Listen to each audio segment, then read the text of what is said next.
Olá, galera do nono ano, bom dia, boa tarde, sei que hora vocês estão assistindo, né? Mas hoje vamos encerrar aqui o nosso conteúdo de física, nosso livro 2, com a correção da página 84 e 85, tá certo? E hoje vai ficar um trabalho avaliativo para vocês resolverem e me enviar até o dia 31/7, certo? Até o finalzinho do mês, tá bom? Hoje, 24/7, vamos fazer as correções das páginas 84 e 85 para fechar e encerrar o nosso conteúdo do livro 2. E assim que terminar essa correção, vocês vão logo fazendo esse trabalho avaliativo, que eu vou deixar o link lá no grupo de vocês, tá bom? Vamos lá começar a nossa correção. Primeira, você já percebeu que em um dia de tempestade, primeiro vemos o clarão do relâmpago, no caso a luz, e depois ouvimos o trovão, no caso o som. Vocês já perceberam isso? Por que isso acontece? Acredito que todos já tenham percebido isso. Aí vamos colocar, por que isso acontece? Porque a luz ela tem velocidade muito maior que a do som. Ela percorre 300.000 metros por segundo. Olha aí a velocidade que ela consegue. Ao passo, gente, que o som, ele só faz 340 metros por segundo. Olha a diferença. Por isso que a luz, né, do relâmpago, ela chega primeiro do que o trovão, do que o som do trovão, tá certo? Vamos para a segunda questão. Você já assistiu ao filme de Batalha Intergalácticas? Lembre-se de que, durante as batalhas, as naves são destruídas, o que gera grandes estrondos. No entanto, o espaço exterior praticamente não contém matéria, e podemos dizer que a região interplanetária é de vácuo. Aí o que vem aí perguntando para a gente? Explique que inconsistência há entre as características físicas do espaço e os ruídos das destruições das naves em filme de ficção científica. Vamos explicar aí o que é que acontece, né? Aí o que é que a gente podemos colocar aí como resposta? Se no espaço interplanetário há vácuo, o som não pode se propagar, certo? Portanto, não poderíamos ouvir o estrondo da destruição das naves, certo? Porque lá no espaço há vácuo. Então, com isso, né, a gente não consegue ouvir o estrondo da destruição das naves, tá certo? Vamos para a nossa terceira questão. Um pedestre parado em uma calçada ouve a sirene de uma ambulância que soa com uma frequência de 800 Hz. Explique o significado dessas duas medidas, dessa e dessa daqui. Referentes ao som da sirene. Você vai explicar o significado dessas duas medidas referente ao som da sirene. Aqui o que é que podemos colocar? A sirene, cuja frequência é de 800 Hz, ela vibra, isso que significa, né, esse 800, que ela vibra 800 vezes por segundo e tem intensidade sonora de 90. Ou seja, produz um som muito forte, com muita propagação de energia, certo? Tá aí a explicação, tentei colocar bem detalhada para vocês entenderem bem melhor. Quarta questão. Sabendo que a velocidade do som no ar é de 340 metros por segundo e que um avião ultrapassa essa velocidade, determine a velocidade mínima, em quilômetros por hora, desse tipo de aeronave, quando quebra a barreira do som. O que é que eu tenho que fazer para transformar essa medida que está em metros por segundo para quilômetros por hora? Eu vou multiplicar por 3,6, certo? Eu pego essa medida, 340, e multiplico por 3,6. Eu vou obter quanto? 1.224 km por hora. Se fosse ao contrário, de quilômetros por hora para metros por segundo, você já ia dividir por 3,6, certo? Conteúdozinho que a gente já estudou também. Quinta questão.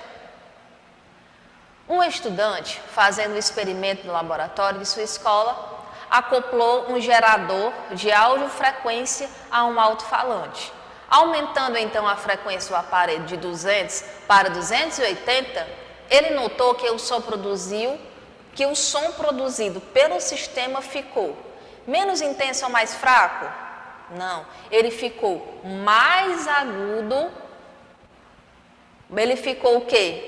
Mais alto ou agudo, certo? Ele não pode ficar mais baixo ou grave, mais rico em harmônicos, mais dissonantes. Não, ele vai ficar mais alto ou agudo. Por quê? Aí eu boto aqui a justificativa, também coloco no material de vocês. A altura do som, ela está relacionada ao aumento da frequência.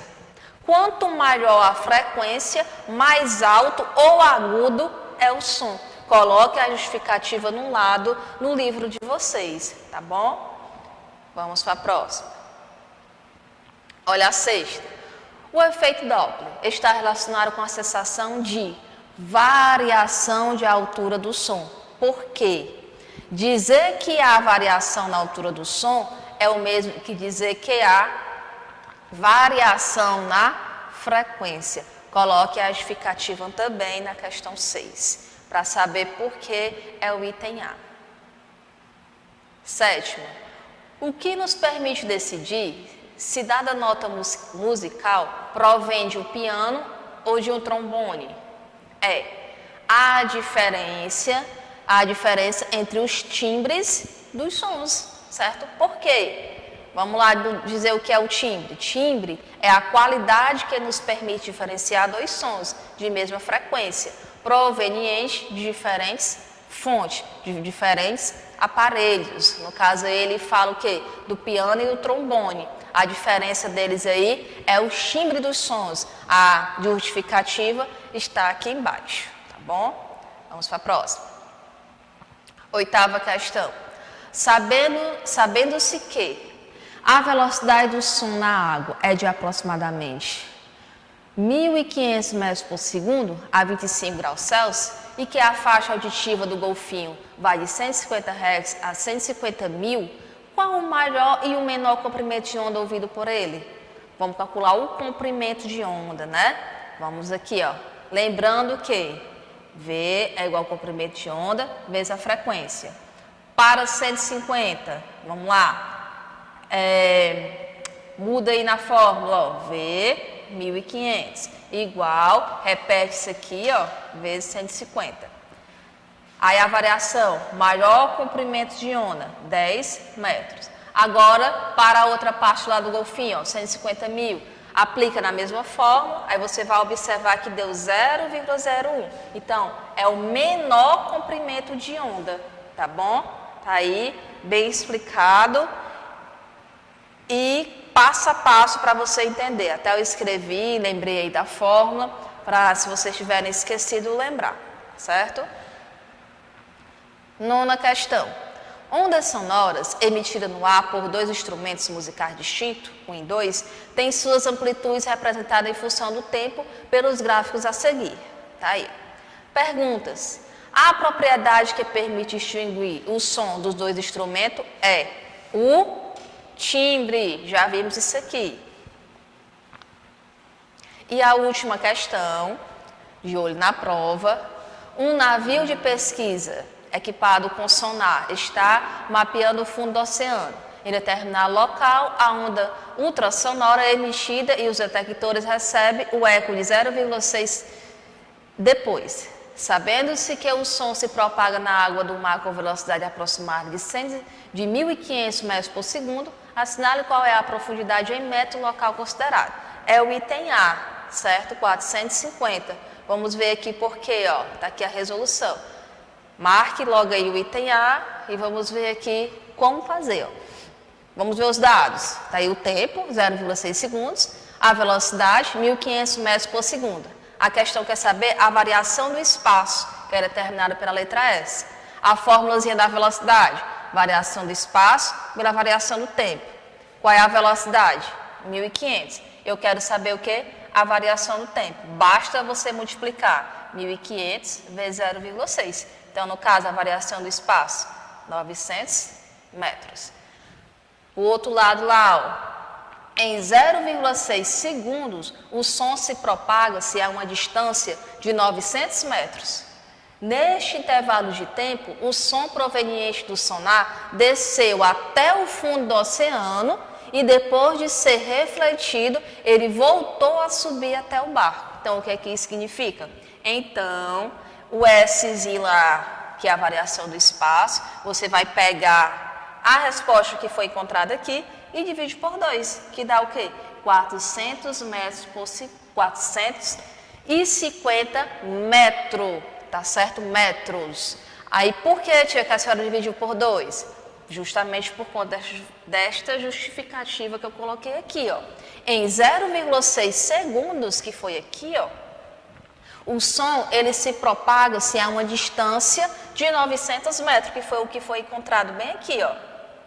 Neste intervalo de tempo, o som proveniente do sonar, ele desceu até o fundo do oceano. Ele desceu. E depois de ser refletido, ele voltou a subir até o barco. Então, o que é que isso significa? Que você tem que pegar aqui o tamanho lá, que foi 900 metros, e dividir por 2. Esse tamanho aqui é o quê? A variação do espaço, que é o que a questão está pedindo. Já que ele foi refletido e voltou, você divide por 2. 900 dividido por 2, que eu vou ter 450 metros como variação do espaço para a nossa questão aí de olho no vestibular. No caso, será qual alternativa que vai ser marcada? A alternativa A, 400 metros, certo? Marque aí e faça as observações para não esquecer. Faça os cálculos direitinho, ó, que está aqui no outro slide. Essa observação também que é importante, porque aqui está justificando, ó, porque que eu dividi por 2, tá bom? Aqui, galerinha, vamos encerrar aqui a nossa aula, tá certo? Com essa correção, terminamos o nosso livro 2 de Física, ok? Estudem, resolvam, pratiquem esse trabalho avaliativo, não façam de qualquer jeito.